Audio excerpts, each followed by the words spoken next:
जी हाँ दोस्तों, आईपीएल 2020 का खिताब जीत लिया है मुंबई इंडियंस ने, जहां रोहित शर्मा की कप्तानी के दौरान मुंबई इंडियंस 5 बार विजेता बन चुकी है। बता दें दोस्तों किस प्रकार से साल 2013, 15, 17, 19 और अब 20 यानी साल 2020 में भी 5वीं बार खिताब जीतने वाली मुंबई इंडियंस एकमात्र टीम बनी है। यानी कि चेन्नई सुपर किंग्स 3 बार, कोलकाता नाइट राइडर 2 बार और मुंबई इंडियंस 5 बार। रोहित शर्मा की कप्तानी की जितनी तारीफ करे उतनी कम है, क्योंकि जिस प्रकार से मुंबई इंडियंस इस मुकाबले को जीती है, काफ़ी क्लोज मुकाबला था। लेकिन कह सकते हैं युवा कप्तान श्रेयस अय्यर भी कमाल के थे। आज किसी ने भी कोई ख़राब परफॉर्मेंस नहीं दिखाई है, लेकिन हाँ, गलतियां हर किसी से होती है। दिल्ली कैपिटल्स के कुछ बल्लेबाजों से गलती हुई, वो शायद इस बात को लेकर पछता भी रहे होंगे, क्योंकि जो ओपनिंग शुरुआत थी वो बहुत ही ज़्यादा बेकार थी। दोस्तों, आपको पूरे मैच की हाईलाइट बताते हैं और साथ ही बताते हैं मैच में क्या कुछ इंटरेस्टिंग पॉइंट था, पर्पल कैप किसने जीती, ऑरेंज कैप किसके नाम गई, और साथ ही साथ आईपीएल की 5वीं खिताब के साथ ही क्या इतिहास इन्होंने रचा है। तो सबसे पहले नज़र डालते हैं मैच की हाईलाइट के पास, जहां पर मैच की हाईलाइट काफ़ी ज़बरदस्त है, क्योंकि दिल्ली कैपिटल्स ने तो टॉस जीता था और टॉस जीतकर पिछले मुकाबले में जहां शानदार जीत हासिल करी थी सनराइजर्स हैदराबाद के खिलाफ, पहले बल्लेबाजी करते हुए यही फैसला इन्होंने आज के मुकाबले में लिया। लेकिन ये भूल गए थे कि सामने वाली टीम के पास जसप्रीत बुमराह से लेकर ट्रेंट बोल्ट जितने खतरनाक गेंदबाज हैं। तो दिल्ली कैपिटल्स के पास भी कागिसो रबाडा और ओंदिक नोरक्या थे, लेकिन आज ज़्यादा कमाल दिखा पाए मुंबई इंडियंस के बल्लेबाज, क्योंकि जब टीम के 11 खिलाड़ी एक साथ अपना योगदान देते हैं तो टीम जीतती है। अगर दिल्ली कैपिटल्स की तरफ देखा जाए तो उनकी टीम से ज़्यादा खिलाड़ी नहीं चले। दोस्तों, शुरुआत में बल्लेबाजी करते हुए पहली ही गेंद पर मैच की विकेट चली गई थी मार्कस स्टोइनिस के रूप में। पिछले मैच में हैदराबाद में मैन ऑफ द मैच वाला काम करा था मार्कस स्टोइनिस ने, जहां पर 38 रन की पारी खेली थी। शिखर धवन का भी अच्छा योगदान था। लेकिन आज के मुकाबले में 22 रन के अंदर 3 विकेट दिल्ली कैपिटल्स की गिर गई थी। पहली गेंद पर मार्कस स्टोइनिस की विकेट ट्रेंट बोल्ट ने ली। शिखर धवन अच्छा खेल रहे थे, 13 गेंद पर 15 रन ही बना पाए थे। बॉलर जयंत यादव ने भी इनकी विकेट लेकर इनको चलता कर दिया। लेकिन सबसे ज़्यादा गुस्सा तो दोस्तों दिल्ली कैपिटल्स के फैंस को अजिंक्य रहाणे पर आ रहा होगा, क्योंकि इनको जितनी बार भी मौके मिले उन सारे मौके को इन्होंने गंवा दिया और फाइनल जैसे मुकाबले में इनको एक शानदार मौका मिला था, लेकिन ट्रेंट बोल्ट क्या गेंदबाजी करी है इन्होंने, जहाँ पर कैच पकड़ी पीछे खड़े wicket keeper Quinton de Kock ने, और 4 गेंदों में 2 ही रन बना पाए थे अजिंक्य रहाणे, जहाँ 22 रन के अंदर 3 विकेट गिर गई। लेकिन दोस्तों उसके बाद कमाल देखिए कि आज के मुकाबले में जिन बल्लेबाजों से बहुत कम उम्मीद थी, जो पूरे सीज़न नहीं चले, उनका बल्ला भी आज चला, क्योंकि वो टीम के लिए रन बनाए, ना कि अपने लिए। तो कुछ इसी प्रकार से श्रेयस अय्यर और ऋषभ पंत की आज अर्धशतकीय पारी हमें देखने को मिली, जिसकी बदौलत टीम ने 156 जितना स्कोर खड़ा किया। जी हाँ दोस्तों, 2 बल्लेबाजों ने अर्धशतकीय जितने रन मारे, लेकिन बावजूद इसके बाकी बल्लेबाज रन नहीं मार पाए ज़्यादा, तो टीम इतना बड़ा स्कोर नहीं खड़ा कर पाई जितना उनको चाहिए था। कह सकते हैं 170 या 180 का स्कोर होता तो आसानी से दिल्ली कैपिटल्स इस मुकाबले में जीत हासिल कर लेती। 50 गेंदों पर 65 रन की पारी श्रेयस अय्यर ने नाबाद खेली, कप्तानी पारी खेली दोस्तों, क्योंकि 3 विकेट 22 रन के अंदर गिर जाना, उसके बाद पारी खेलना काफ़ी कठिन काम रहता है। बावजूद इसके इन्होंने काफ़ी अच्छा काम करके दिखाया। तो वहीं दूसरी तरफ ऋषभ पंत की जितनी तारीफ की जाए उतना कम है, क्योंकि पूरे सीजन इनके परफॉर्मेंस ज़्यादा अच्छी नहीं थी। लेकिन आज के मुकाबले में इन्होंने 38 गेंद में 56 रन की पारी खेली, 4 चौके 2 छक्के की मदद से। लेकिन हाँ, जहाँ इनका थोड़ा बहुत फॉर्म वापस लौट रहा था, चौके छक्के की बरसात कर रहे थे, तो उसी वक्त नेथन कुल्टरनाइन ने इनकी विकेट ली, कैच पकड़ी हार्दिक पांड्या ने। यहाँ से मिला बड़ा ब्रेक थ्रू। अगर यहाँ ब्रेक थ्रू नहीं मिलता तो 170-80 रन तक स्कोर आराम से पहुँच जाता, क्योंकि 12 ओवर में करीब 92 रन बना दिए थे और 13वें ओवर तक टीम 99 रन तक पहुंच गई थी। लेकिन उसके बाद शेल्टन हेटमायर आए, जो पिछले मुकाबले में 42 रन की शानदार पारी खेले चौके छक्के की मदद से। आज के मुकाबले में इनसे उम्मीद थी कि काफ़ी अच्छा कर सकते हैं, क्योंकि 4 से 5 ओवर बचे थे जब ये मैदान पर आए थे, और इनको ऐसा ही मंच चाहिए, क्योंकि वेस्ट इंडीज़ का ये खिलाड़ी लंबे शॉट मारने के लिए जाना जाता है, ना कि लंबी पारी खेलने के लिए। अगर इनके बल्ले से 4-5 लंबे शॉट आ जाते, 30-40 रन की पारी आ जाती, टीम मजबूत स्थिति में पहुंच जाती। लेकिन शेल्टन हेटमायर 5 गेंदों में 5 रन ही बना पाए थे, और ट्रेंट बोल्ट ने अपना कमाल करके दिखाया। कैच पकड़ी नेथन कुल्टरनाइन ने शेल्टन हेटमायर को चलता कर दिया। अब बारी थी अक्षर पटेल की। अक्षर पटेल भी अच्छा खेल रहे थे, लेकिन 9 गेंदों में 9 ही रन बना पाए एक चौके की मदद से, जहां कप्तान का साथ देने के लिए ऋषभ पंत के अलावा कोई और नहीं था। शेल्टन हेटमायर 5 गेंदों में 5 रन बना पाए, 9 गेंदों में 9 रन अक्षर पटेल बना पाए। कागिसो रबाडा बल्लेबाजी करने के लिए आए थे, लेकिन आखिरी गेंद पर रन आउट हो गए, जिसकी वजह से टीम 156 रन 7 विकेट के नुकसान पर बना पाई। सूर्य कुमार यादव का शानदार रन आउट था। सबसे अच्छी गेंदबाजी दोस्तों ट्रेंट बोल्ट ने ही की मुंबई इंडियंस की तरफ से। 4 ओवर में 30 रन देते हुए 3 विकेट झटके, जयंत यादव अपना पहला मुकाबला खेल रहे थे तो इन्होंने भी अच्छी गेंदबाजी की। इनका जो इकोनॉमी था वो 6 का था। 4 ओवर में 25 रन देते हुए 1 विकेट लिया और शिखर धवन जैसे बड़े बल्लेबाज की विकेट ली, जो कि पिछले कुछ मुकाबलों से अर्धशतकीय पारी खेलकर टीम को जीत दिला रहे थे। उसके बाद नेथन कुल्टरनाइट ने 2 विकेट ली, जो शानदार रहा मुकाबला इनके लिए भी। अब डालें दोस्तों मुंबई इंडियंस की तरफ नज़र, क्योंकि 156 तो बना दिए दिल्ली कैपिटल्स ने, जहां बनाने थे 157 रन मुंबई इंडियंस को। अब मुंबई इंडियंस के बल्लेबाजों की जितनी तारीफ की जाए उतनी कम है, क्योंकि 5 विकेट ही गिरी थी। 5 विकेट कह सकते हैं दोस्तों कि हंसी मजाक में जब टीम को लगा रन बन जाएंगे, तभी उस समय कुछ बल्लेबाज ऐसे थे जो बड़ा शॉट खेल रहे, कुछ गलती भरे शॉट खेल दिए, इसलिए लास्ट में कुछ 3-4 विकेट गिर गई थी। लेकिन जो शुरुआत थी वो सबसे मेन रहती है, क्योंकि जो पावर प्ले का इस्तेमाल टीम कर लेती है, जीत लगभग उसकी तय मानी जाती है अगर विकेट ना गिरे 100 रन से पहले। तो दोस्तों कुछ ऐसा ही हमें देखने को मिला, जहां कप्तानी पारी रोहित शर्मा के बल्ले से आई। रोहित शर्मा की फिटनेस को लेकर लगातार सवाल खड़े रहते हैं, जहां विराट कोहली और रोहित शर्मा के बीच फिटनेस में काफ़ी कंपैरिजन किया जाता है, लेकिन फिटनेस एक तरफ है और कप्तानी एक तरफ है और सबकी सोच एक तरफ है। रोहित शर्मा की सोच बहुत अलग है, क्योंकि जब देखा था ऋषभ पंत और श्रेयस अय्यर की बल्लेबाजी पार्टनरशिप जा रही है, 70-80 रन पार्टनरशिप प्लस हो गई है, तुरंत इन्होंने जसप्रीत बुमराह से लेकर ट्रेंट बोल्ट को काम पे लगा दिया, नेथन कुल्टरन को काम पे लगा दिया। उसके बाद तो फिर क्या था, जीत हासिल कर ही ली। साथ ही आपको बता दें दोस्तों किस प्रकार से रोहित शर्मा ने अच्छा आगाज़ किया, क्योंकि 51 गेंदों में 68 रन की पारी, आज कप्तानी पारी दोस्तों खेलते हुए दिखाई दिए रोहित शर्मा। यूं ही नहीं इन्हें हिटमैन कहा जाता है दोस्तों। ऑस्ट्रेलिया की सीरीज में इनका चयन ना करके कहीं ना कहीं चयन करता पछता रहे होंगे, लेकिन इनको मौका मिल सकता है।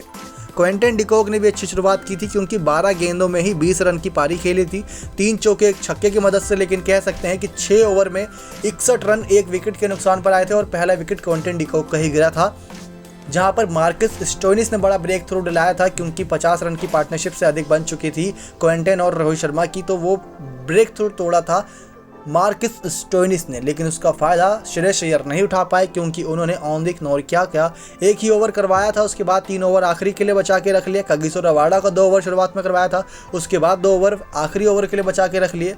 कह सकते हैं वो गलती की है, लेकिन हाँ, युवा कप्तान है, दिल्ली कैपिटल्स के कप्तान की तारीफ करना लाजमी है, क्योंकि पहली बार इतिहास में फाइनल तक पहुंची है। अब क्विंटन डिकॉक का विकेट जल्दी गिर गया था, बारी थी सूर्य कुमार यादव की, जो अपना एक अलग ही मार्क बना चुके हैं कि जब तक मैं मैदान पर खड़ा हूं तब तक मुंबई इंडियंस टीम जीतेगी। कुछ ऐसा इनकी पारी इनके बल्ले से निकल रही थी, क्योंकि इनका बल्ला आग बरस रहा था। शुरुआत की 2 गेंदों पर, पहली गेंद पर चौका मारा, दूसरी पर छक्का मारा, उसके बाद सिंगल डबल से बात कर रहे थे, लेकिन करते कराते ये आउट नहीं होते। इनकी विकेट गई थी रोहित शर्मा की वजह से, क्योंकि रोहित शर्मा ने एक गलती की, जहां पर रन देने के लिए भागे लेकिन रन नहीं था वहां पर। सूर्य कुमार यादव लगातार मना कर रहे थे, लेकिन रोहित शर्मा गेंद की तरफ नहीं देख रहे थे और सूर्य कुमार यादव अपनी क्रीज के अंदर खड़े थे। तब रोहित शर्मा को अपने पास आता देख उन्होंने देखा कि आज रोहित शर्मा कप्तानी पारी खेल रहे हैं, तो सूर्य कुमार यादव ने अपनी विकेट का बलिदान दिया और अपने आप को क्रीज से बाहर करके और रोहित शर्मा को अंदर करके ये रन आउट हो गए प्रवीण दुबे के थ्रो पे। तो ऐसे करते हुए दूसरी विकेट खोई मुंबई इंडियंस ने। अब बारी थी ईशान किशन की, और कप्तान रोहित शर्मा तो फॉर्म में थे ही, यानी कि कुल मिला के देखा जाए तो सिर्फ उन्हें इतना करना था जहां पर रोहित शर्मा को क्रीज पर लाना था सामने और ईशान किशन को दूसरे छोर से खड़े रहना था। लेकिन ईशान किशन की आज बल्लेबाजी की तारीफ करेंगे, क्योंकि 19 गेंद में 33 रन की पारी इस खिलाड़ी ने नाबाद खेली, 3 चौके 1 छक्के की मदद से। रोहित शर्मा ने तो 5 चौके 4 छक्के लगाए ही, लेकिन जो इनकी पारी इनके बल्ले से आई वो और ज़्यादा शानदार थी, क्योंकि रोहित शर्मा कप्तानी पारी अंडर प्रेशर में खेल रहे थे। शुरुआत में पावर प्ले में रन मारे, मिडिल ऑर्डर में रन मारे, 9-10 का जो required run rate current run rate चल रहा था उसको बनाए रखा, 7-8 की रिक्वायर्ड रन रेट रन बनाने थे। बावजूद इसके ये काफ़ी तेज़ी से बल्लेबाजी करते नजर आए, क्योंकि 8 गेंद पहले इस मुकाबले को जीत लिया। और दोस्तों ईशान किशन अच्छा खेले। रोहित शर्मा जब लास्ट के 10-15 रन बचे थे तो बॉलर ऑनदिक नोरकिया को लाए, जहाँ पर 24 गेंद में 30 रन करीब चाहिए थे। अब श्रेयस अय्यर का दिमाग काम करा, जहां पर फिर से उन्होंने नोरकिया को लगाया। गलती कर दिया था, क्योंकि अगर पावर प्ले में नोरकिया से 1-2 ओवर और करवा लेते तो फ़ायदा दे सकता था, क्योंकि नोरकिया शुरुआत में हमने देखा है सीज़न में 2-3 विकेट पावर प्ले के अंदर ही झटक लेते हैं, लेकिन आज इनको गेंदबाजी नहीं दी गई पावर प्ले के अंदर। रोहित शर्मा की विकेट नोरकिया ने ली थी। उसके बाद आए थे केरन पोलार्ड आए, पहली गेंद पर चौका, दूसरी गेंद पर चौका, तीसरी गेंद खाली, चौथी गेंद पर आउट, जहां कगिसो रबाडा ने इनको आउट कर दिया और चलते बने। 4 गेंदों में 9 रन की पारी खेली केरन पोलार्ड ने। कगिसो रबाडा ने सीधा विकेट ली थी, इनकी बल्ले की एज लगते विकेट में चली गई थी। हार्दिक पांड्या भी आए। हार्दिक पांड्या से दोस्तों उम्मीद थी कि छक्का मार के मैच जिताएंगे ताकि ये यादगार बन जाए विनिंग शॉट, लेकिन कह सकते हैं हार्दिक पांड्या का दिन नहीं था। बॉलर नोरकिया थे। आसान सा हार्दिक पांड्या ने बल्ले पे छुआया और अजिंक्य रहाणे पास में ही खड़े थे, गेंद हवा में थी, कैच पकड़ ली गई तो हार्दिक पांड्या आउट हो गए 5वीं विकेट के रूप में मुंबई इंडियंस की। सिर्फ 1 रन बनाना था टीम को और 1 रन बनाने के लिए अब कुणाल पांड्या मैच में एंटर करे और पहली ही गेंद पर टच किया बल्ले से और सीधा भगते गए बिना कुछ सोचे समझे। यहाँ से ईशान किशन और कुणाल पांड्या ने दोनों हंसी खुशी रन लेते हुए नजर आए क्योंकि ये था मैच का विनिंग शॉट। ईशान किशन नाबाद 19 पर 33, 3 चौके 1 छक्के की मदद से, कुणाल पांड्या नाबाद 1 गेंद पर 1 रन और विनिंग शॉट निकला कुणाल पांड्या के बैट से। दोस्तों गेंदबाजी में भी अच्छा करके दिखाया औंदिक नोरकिया ने, लेकिन 2.4 ओवर ही करा पाए। जी हाँ दोस्तों, 18.4 ओवर में से 2.4 ओवर करा पाए, यानी इनके बचे 1.5 ओवर का क्या करेंगे, अगले सीजन में काम आएगा? जी नहीं दोस्तों, यहीं से एक्सपीरियंस का काम आता है कि अगर रोहित शर्मा होते तो औंदिक नोरकिया का शुरुआत में इस्तेमाल कर सकते थे।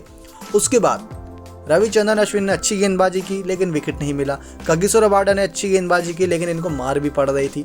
3 ओवर में 32 रन देते हुए 1 विकेट लिया तो ज़्यादा शानदार नहीं था क्योंकि आप 10 रन प्रति ओवर से ज़्यादा रन दे रहे थे तो आपको ज़्यादा अच्छा नहीं मिला। लेकिन नोरकिया ने भी अच्छा किया क्योंकि इनको आखिरी कुछ ओवर थमाए गए थे तो इसी वजह से उनको 2.4 ओवर में 25 रन 2 विकेट के नुकसान पड़े। मार्कस स्टोइनिस हमेशा ही कारगर साबित हुए हैं दिल्ली कैपिटल्स के लिए। आज के मुकाबले में इनको रन ज़्यादा पड़े क्योंकि एक समय ऐसा था जब रोहित और क्विंटन डिकॉक काफ़ी फॉर्म में थे, तब ये गेंदबाजी करने के लिए आए थे। 2 ओवर में 23 रन देते हुए 1 विकेट इन्होंने लिया। लेकिन सीधी सिंपल बात है दोस्तों कि फाइनल मुकाबले को मुंबई इंडियंस ने 5वीं बार जीता है। ये काफ़ी अच्छा रहा क्योंकि ये जो एक्सपीरियंस रहेगा मुंबई इंडियंस का काफ़ी शानदार रहेगा। इससे पहले दोस्तों आपको याद होगा, अगर आप इंस्टा, फेसबुक, ट्विटर या अन्य सोशल मीडिया प्लेटफॉर्म पे काफ़ी एक्टिव हैं तो उस पर सिर्फ एक बात चल रही थी सीज़न की शुरुआत से पहले कि IPL एक ऐसा फॉर्मेट है जहाँ पर 7 टीमें आपस में लड़ती हैं चेन्नई सुपर किंग्स से फाइनल मुकाबला खेलने के लिए। ये बात कही जाती थी, लेकिन अब इस मुहावरे में हम थोड़ा चेंजेस करना चाहेंगे कि 7 टीमें अब आपस में लड़ेंगी मुंबई इंडियंस से फाइनल मुकाबला खेलने के लिए, क्योंकि मुंबई इंडियंस जो टीम बन चुकी है बिना बदलाव के चाहेगी ये टीम अगले सीज़न में वापसी करना और हर सीज़न में इन्हीं खिलाड़ियों के साथ खेलना चाहेगी। क्योंकि देखा जाए तो जिस प्रकार से मुंबई इंडियंस के बल्लेबाज, गेंदबाज, फील्डर फॉर्म में नजर आए वो 11 खिलाड़ियों के साथ खेल रहे थे, लेकिन आज दिल्ली कैपिटल्स की टीम 2 से 4 खिलाड़ियों के साथ खेल रही थी। श्रेयस अय्यर, ऋषभ पंत का अर्धशतक की पारी आई जिसकी बदौलत 156 पहुंच पाई। कागिसो रबाडा, औंदिक नोरकिया ने आज फिर से विकेट ली, बाकी गेंदबाज एकदम फीके रहे। कह सकते हैं कि अगर अमित मिश्रा के बीच में इंजरी नहीं होती तो टीम को काफ़ी फ़ायदा मिलता, ईशांत कुमार होते तो ज़्यादा फ़ायदा मिलता। लेकिन दिल्ली कैपिटल्स इतिहास रची, पहली बार फाइनल में पहुंची, जीतती तो और दुगनी खुशी होती क्योंकि पहली बार फाइनल में पहुंचने के बाद जीत हासिल करना हर किसी के बस की बात नहीं होती। कोलकाता नाइट राइडर ने करके दिखाया है, सनराइजर्स हैदराबाद ने करके दिखाया है, राजस्थान रॉयल्स ने करके दिखाया है, चेन्नई सुपर किंग्स ने भी करके दिखाया, कई ऐसी टीमें जिन्होंने करके दिखाया। दिल्ली कैपिटल्स भी उसमें शामिल हो सकती थी, लेकिन थोड़ा बहुत एक्सपीरियंस की कमी नजर आई। सीजन उतार चढ़ाव से भरा था जहां पे दिल्ली कैपिटल्स तो आधे सीजन में बाहर होने वाली थी क्योंकि 4 मुकाबले इन्होंने अंत के हारे थे, जो काफ़ी दुख रहा होगा दिल्ली कैपिटल्स के फैंस के लिए। लेकिन करते कराते फाइनल में पहुंची और फाइनल में भी उसके सामने हार खानी पड़ी जहां पर क्वालिफाइंग फर्स्ट मुकाबले में हारी थी। तो कह सकते हैं कि उस टीम से हारी जहां से हारती चली आई थी, जिस बात करने ज़्यादा गम नहीं होगा और उसकी तैयारी के साथ अगले सीज़न में वापसी करेगी क्योंकि बाकी टीमों को धूल चटाकर इस सीज़न में वापसी करी और मुंबई इंडियंस के हाथों हार खाई। लेकिन ऑरेंज कैप की बात करें तो दोस्तों ऑरेंज कैप किसी के सर पर ताज बन के चढ़ी हुई है तो वो है KL राहुल। KL राहुल ने इस पूरे सीज़न में 14 मुकाबले खेलते हुए 670 रन बनाए। जी हाँ दोस्तों, 670 रन 14 ही मैच में। दिल्ली कैपिटल्स के शिखर धवन दूसरे नंबर पर नजर आए क्योंकि इन्होंने 16 मुकाबले खेले थे। 16 मुकाबले में सिर्फ 603 रन बना पाए। कह सकते हैं कि आज के मुकाबले में 10-15 रन पर नहीं आउट होते और 50-60 रन की पारी खेल जाते तो इनको ऑरेंज कैप मिल सकती थी, लेकिन इनके नसीब में नहीं थी। डेविड वॉर्न ने तीसरे नंबर पे 16 पारियों में 548 रन। मुंबई इंडियंस के ईशान किशन 13 मुकाबले में ही 483 रन बनाए और मुंबई इंडियंस के ही क्विंटन डिकॉक 15 मुकाबले में 483 रन ये भी बनाए। तो ईशान किशन कम मैच खेले इसलिए चौथे नंबर। तो ये हो गए टॉप 5 बल्लेबाज जो कि ऑरेंज कैप की लिस्ट में बरकरार हैं और जीत हासिल कर ली है KL राहुल ने।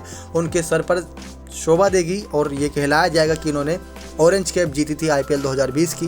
तो वहीं बात करें दोस्तों अगर हम अब पर्पल कैप की, तो पर्पल कैप दोस्तों एक ही खिलाड़ी के नाम गई है, वो है कागिसो रबाडा। जसप्रीत बुमराह को मिलती तो दुगनी खुशी होती, लेकिन यहाँ पर एक डिफरेंस इस वजह से आया कि जसप्रीत बुमराह कागिसो रबाडा से 2 मुकाबले कम खेले थे। कागिसो रबाडा 16 मुकाबले खेलते हुए 29 विकेट लिए, इसलिए उनको पर्पल कैप मिली। 16 मुकाबले में 29 विकेट, सबसे ज़्यादा विकेट लेने वाले आईपीएल के इतिहास के किसी एक सीज़न में कागिसो रबाडा खिलाड़ी बने हैं। जसप्रीत बुमराह ने 14 ही मुकाबले खेले, लेकिन इन 14 मुकाबले में 27 विकेट ली। लेकिन दोस्तों, अगर जसप्रीत बुमराह 2 और मुकाबले खेलते या एक ही खेलते तो एक मुकाबले में कम से कम 2 विकेट लेते, और इकोनॉमी वाइज देखा जाए तो कागिसो रबाडा से जसप्रीत बुमराह ऊपर होते। यानी कि जो बुमराह ने लास्ट के 1-2 मुकाबले छोड़े थे, जब लग रहा था दिल्ली फाइनल तक का सफ़र तय कर लेगी, तब जसप्रीत बुमराह को आराम दिया गया था। अगर वहाँ पर भी खेलते तो ये ऑरेंज कैप जीत जाते। लेकिन दोस्तों, सबसे खास बात यह है कि तीसरे नंबर पर जो खिलाड़ी है वो भी मुंबई इंडियंस का है, ट्रेंट बोल्ट। ये भी 14 ही मुकाबले खेले, क्योंकि इनको भी आराम दिया गया था। 22 जीत, 22 विकेट ली। और चौथे नंबर की बात करें तो भारतीय टीम के स्पिनर गेंदबाज युजवेंद्र चहल हैं, 15 मुकाबले में 21 विकेट ली। 5वें नंबर पे एक और स्पिनर गेंदबाज हैं सनराइजर्स हैदराबाद के, 16 मुकाबलों में 20 विकेट ली, राशिद खान ने। तो दोस्तों, ऑरेंज कैप जीती केएल राहुल ने, पर्पल कैप जीती कागिसो रबाडा ने। मुकाबला हो चुका है सीज़न का अंत। इसी के साथ अब अगले सीज़न में मैचेस की हाईलाइट के साथ हम आपके साथ प्रस्तुत होंगे। लेकिन इंडिया टीम के ऑस्ट्रेलिया दौरे की बात करें तो उसमें जो भी अपडेट सामने आएगी, उसकी हर पल की अपडेट, हर मैच की हाईलाइट हम आपको ऐसे ही बताएंगे। पूरा एक्सपीरियंस आपको देंगे, जो मैच में देखा वो आपको आंखों देखा बताएंगे। लेकिन शर्त एक है कि आपको हमारे चैनल को सब्सक्राइब कर बने रहना है। और मुंबई इंडियंस के फैंस जो हमारी इस वीडियो को देख रहे हैं, उनको बहुत बधाई, क्योंकि उनकी जो मेहनत थी टीम को सपोर्ट करके इतनी आगे तक आए, हमेशा उनका साथ दिया, उतार चढ़ा। पहला मुकाबला ही हार गई थी दोस्तों मुंबई इंडियंस की टीम। कहाँ पे कॉन्फिडेंस गिर सकता था, लेकिन वहीं से कॉन्फिडेंस उठा, क्योंकि गिरने के बाद उठने में अपना ही मजा है। तो वही मुंबई इंडियंस ने मजे का स्वाद चखा। और दिल्ली कैपिटल्स के फैंस को भी हम बहुत बधाई देंगे, क्योंकि दिल्ली कैपिटल्स फाइनल तक का सफ़र तय की। बहुत ही बेहतरीन बात है, बहुत ज़्यादा बेहतरीन बात है, क्योंकि दोस्तों दिल्ली कैपिटल्स अब जिस प्रकार से खेली है, किसी को कल्पना नहीं थी। क्योंकि जो श्रेयस अय्यर की बल्लेबाजी रही, और देखा जाए दिल्ली कैपिटल्स के कुछ मुकाबले तो काफ़ी क्लोज मुकाबले रहे, जहां पर मार्कस स्टोइनिस की परफॉर्मेंस की बदौलत टीम इतने मुकाबले जीत पाई। लेकिन शानदार रहा ये सफ़र, शानदार रहा ये सीज़न, शानदार रहा ये आईपीएल 2020, क्योंकि कोरोना काल के बीच लोगों के चेहरे पे एक्साइटमेंट और हंसी खुशी को लाया तो वो थे आईपीएल 2020 के आयोजनकर्ता। बात करें दोस्तों किस प्रकार से पर्पल कैप की लिस्ट में थोड़े बहुत बदलाव होंगे, क्योंकि इस लिस्ट में अपडेट होगा। क्योंकि अब जो जसप्रीत बुमराह और ट्रेंट बोल्ट का जो मुकाबला था, वो मुकाबला नंबर 15-15 हो गया है। और उन्होंने यानी कि ट्रेंट बोल्ट ने 3 विकेट लिए, तो यानी कि इनकी 25 विकेट हो गई है। और जसप्रीत बुमराह ने 1 विकेट ली है, तो उनकी 1 विकेट एक्स्ट्रा आप जोड़ दीजिए। उसके बाद आप दिल्ली कैपिटल्स की कागिसो रबाडा की उस लिस्ट में 1 विकेट और अतिरिक्त जोड़ देगा, यानी कि कुल मिला के देखा जाए तो कागिसो रबाडा के नाम पर्पल कैप है। उनकी टीम की जो लिस्ट है वो थोड़े टाइम बाद अपडेट होगी, जो आपको रिपोर्ट्स और उस वेबसाइट पर देखने को मिलेगी। लेकिन हाँ, कागिसो रबाडा ने 17 मैच खेलते हुए 30 विकेट, जसप्रीत बुमराह ने 15 मैच खेलते हुए 28 विकेट, ट्रेंट बोल्ट ने 15 मैच खेलते हुए 25 विकेट झटके। ये है ताज़ा अपडेट। तो दोस्तों, ये थी पूरे सीज़न की हाईलाइट जो हमने आपको हर मैच के बाद दी। आशा करते हैं आपको पसंद आई होगी, क्योंकि कागिसो रबाडा 30 विकेट सीज़न के बहुत बेहतरीन, 17 मुकाबलों में Jasprit Bumrah 27 wicket, Trent Boult 25 wicket, ऑनदिक नोरकिया 22 विकेट। बहुत ही ज़्यादा गजब की गेंदबाजी हुई है इन गेंदबाजों के ज़रिए। और युजवेंद्र चहल की तारीफ़ करनी पड़ेगी, केएल राहुल की तारीफ़ करनी पड़ेगी, सभी गेंदबाज बल्लेबाजों की तारीफ़ करनी पड़ेगी। आप कुछ कहना चाहते हैं दोस्तों, क्योंकि आईपीएल सीज़न का अंत अब यहीं से हो चुका है। मिलते हैं आप ऑस्ट्रेलिया दौरे की हाईलाइट के साथ नेक्स्ट 9 स्पोर्ट्स की रिपोर्ट।